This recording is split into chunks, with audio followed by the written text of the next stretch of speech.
So welcome to the second of the Theatre Delhi Social Model Starters. I'm Caroline Mawer. I'm curator for the Social Model and More Festival.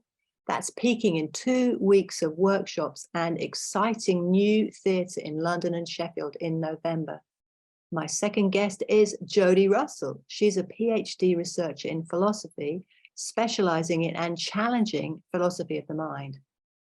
I wanted to interview Jodie after I read a really great article she wrote challenging the binary split, the dichotomy that's often set up between so-called normal and not normal people.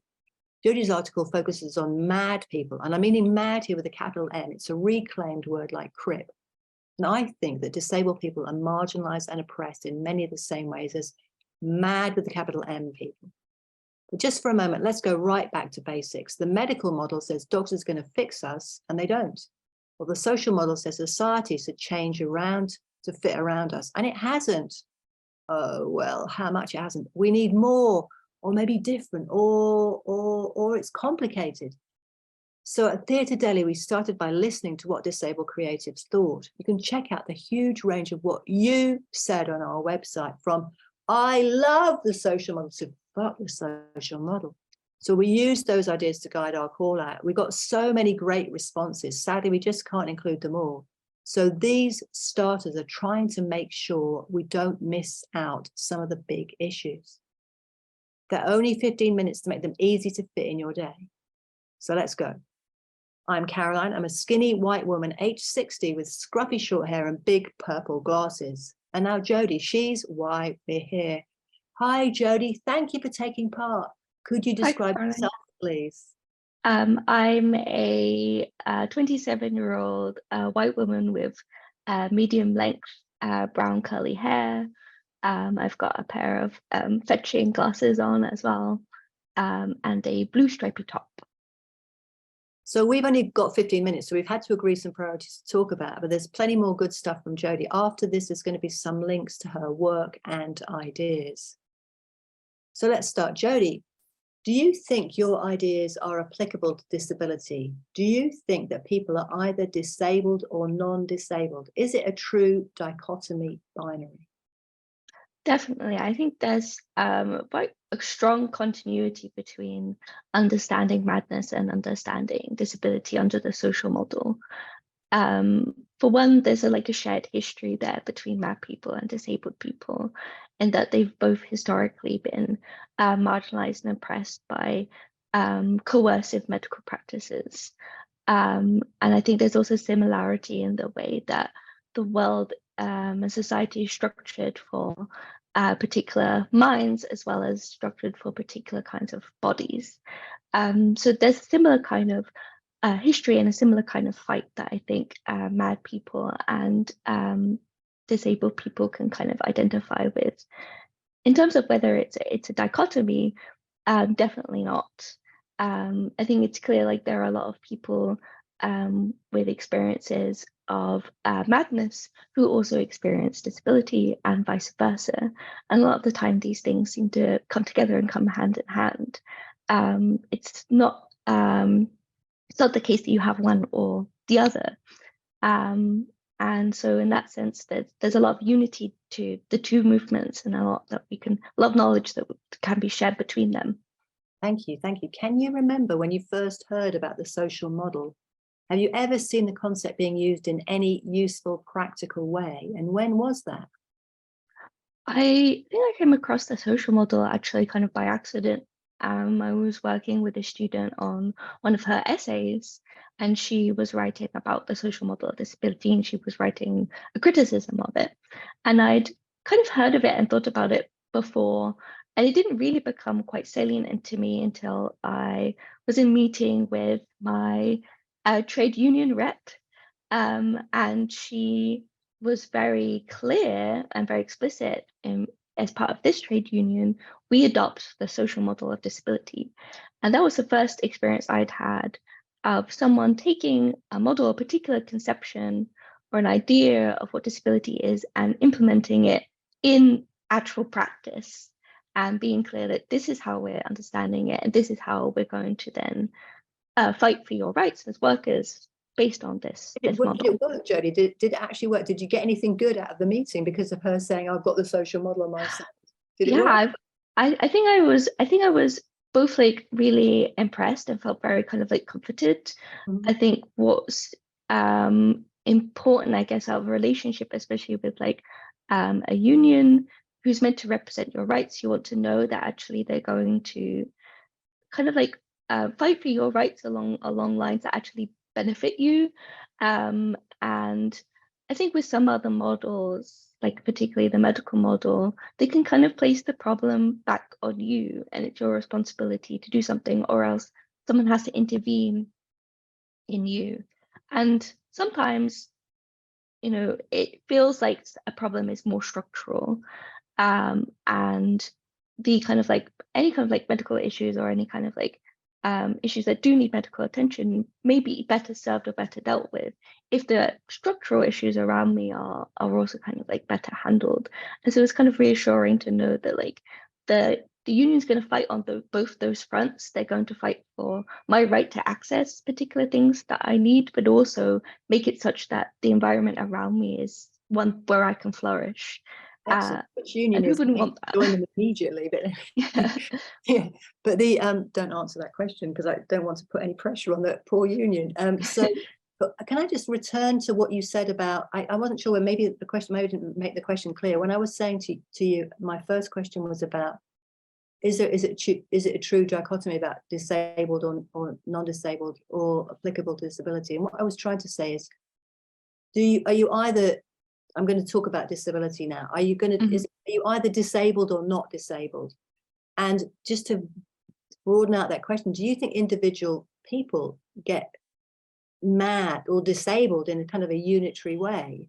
So if we're just talking about disability now. So Yeah, are you either disabled or not disabled, do you think? I And do think you that get that in a unitary, dichotomized type way? um I think that we should be wary and critical of any hard line between whether something counts as a disability or not. And there's kind of like good kind of like political and social reasons to do so, in that if we have like a hard line and we say, okay, those people are definitely not disabled, you deny potentially those people who may have different needs to other people access to certain things that they need to get on with their daily lives. And then you also kind of like thereby like other and demarcate and group off and pen off another group of people in a way that make them feel kind of like boxed in. And so I think there's kind of like more ethical reasons to think that there's a kind of sliding scale of what ability and disability means. And this can kind of range very widely. So what's kind of like interesting to me is that we're both having this conversation and we're both wearing glasses. To a certain extent, wearing glasses isn't, I think, stereotypically understood as like a disability, but it's sometimes impossible to get on with a workday without them. I know when I don't wear my glasses, I get migraines and then I can't work. And that makes it extremely difficult. But But I in want that, to in say that, that, but I think that I just want to add to that I think apart from the fact that so when I wear my glasses, that does not solve my visual problems. You know, they yeah, are much deeper than that. But I also want to say about the fact that I think that all this works in different ways, but in different cultural ways. In terms of there's a whole lot of intersectional stuff going on here, which is really a big deal. There, I think. yeah, definitely. So this is another way in which like that dichotomy kind of breaks down when you think about how like a person may interpret their experiences or their way of living in one culture as being, you know, this is living well. This is an idea of like what's living the good life, and you plop that person into a different culture where the standards are different and the norms and the what's expected of that person may be different, and suddenly like they are not able to do the things that are expected of them because there's a different structure, a different social structure around them. And so in that sense, someone may feel or experience disability depending on the culture and the society in which they are living in. which just goes to show how important our kind of like environment is. But there's that, and then there's how do we understand our experiences, and that's embedded in the society that you live in as well. So it's important to consider like how cultural understandings, how the kind of like communities that we grew up in make a difference to how we experience the world. A good or a bad. I really like the way you just used the phrase living well, which is not often bandied about because it feels such a long way away. And in my provocation, I spoke about bread and roses and how I want roses as well as bread. Because I think that living well is so rarely discussed. Thank you very much for bringing that up. But I think as well as your point about what culture you're in, and it's not only what culture you are living within, but about the culture around you, what effect that has on you. Mm-hmm. Driving while black, living while black is a different experience than driving while white, living while white, for example. But I think a really special issue for disability is like changing over time. So it's apart from changing over time, is that, you know, I've got degenerative diagnoses, and so I'm reckoning not much good news is going to be occurring there. But there's a differentness every day, or within days, or within hours even. And I think that's a big issue around disability. I don't know whether you want to comment on that at all. Oh yeah, I think that just goes to show or to further challenge that it's not a hard and fast line, and we shouldn't box people in because it changes so much. So a lot of my experience of disability is informed through looking through my mum's eyes as a disabled person. My mum has a form of chronic fatigue syndrome, and it was very evident to me growing up. She has good days and she has bad days. And if you're kind of like a kind of governmental body, kind of like looking in, you may only see snapshots of someone's life. It's the same with a doctor. A doctor's only going to see a snapshot of your life. And what my mum found really frustrating was, you know, the days where she could go to see a doctor or go to a tribunal to challenge her kind of like disability benefits being taken away, were the days where she was well, because she could go there, and that was evidenced that, you know, she wasn't disabled because she was well that day. And so what you need to do, I think, is look more over the scale of a longer time span of someone's life. Like, do they feel that they're living well from their own lived experience? You said, Jodie, which I just loved, you said about how, I'm going to quote yourself to you, disability is something that structures our body in particular ways. Like gender, disability can be understood to mean less that one is losing one's body or mind, but rather one is navigating the world in a disabled way. Can you just say more about that, please, and what you think? I mean, I think you don't have a direct lived experience of that, and your secondhand experience with your mum is really not, excuse me, the same as a direct lived experience. Do you want to just say a bit more about what you think about that? Yeah, I feel like what I was kind of trying to get at there was saying how we experience the world through, in part, what our bodies are kind of like possible of doing or capable of doing. And each of our bodies are structured differently, and have different meanings in different contexts. So it means something different to be a white body in a particular space, say an academic space where I work, as opposed to being a black body in that space. And that means you have different ways of moving through that space. And if you're differently abled as well, you'll have different ways of interacting with that space. So like in Edinburgh, where I live, it's very inaccessible for a lot of people who have trouble with mobility because of the way that the streets are super old, very difficult to navigate. It's very hilly.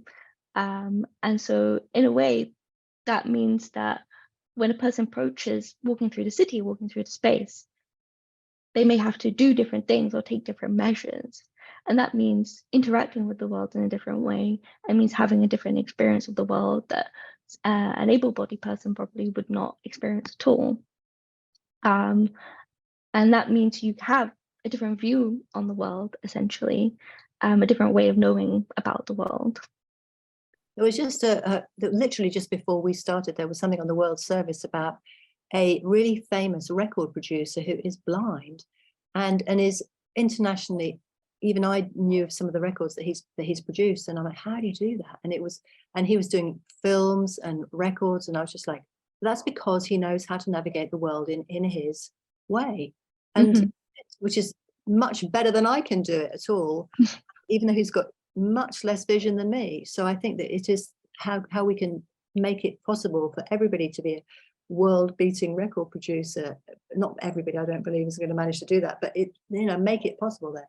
So what I want to end with is for us to think about a little bit more about. So we I talked at the beginning about how we're trying to think the whole festival is about challenging and building on the social model. But I think that maybe we need less a model, because a model isn't going to fit with all our diversities within disability. But so what do you think? What should we think about? Have you got any ideas on that, please? I'm a big fan of the idea of having like a plurality of models. So having different ways of conceptualizing and understanding things for different people, but acknowledging their overlaps, acknowledging how they influence each other.